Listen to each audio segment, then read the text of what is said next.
Talking about knowledge level.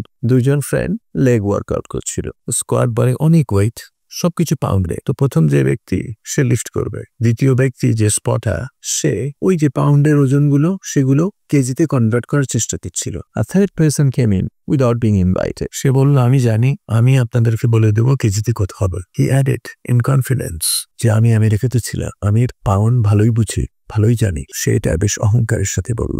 The first person who was about to lick the weight was an alpha male. সে থেমে গেল এবং চিন্তা করলো, ওই যে অহংকারী লোকটা, তাকে যেতে দেওয়া যায় না। ওই আমেরিকা ফেরত লোকটাকে সে জিজ্ঞেস করলো, পাউন্ড আর কেজির সাথে আমেরিকা থাকার সম্পর্কটা কি? ওই যে দ্বিতীয় ব্যক্তি স্পটার, সে বলল, আমরা বুঝতে পারছি আপনি আমেরিকায় ছিলেন, তার মানে এই না যে আপনি অনেক কিছু জানেন। প্রথম ব্যক্তি, সে অহংকারী ব্যক্তি, তাকে প্রশ্ন করলো, 1 কিলোগ্রামে কত পাউন্ড? উত্তর দিতে গিয়ে সে আমতা করতে থাকলো। পরিস্থিতি বিব্রতকর বুঝে সে চলে গেল।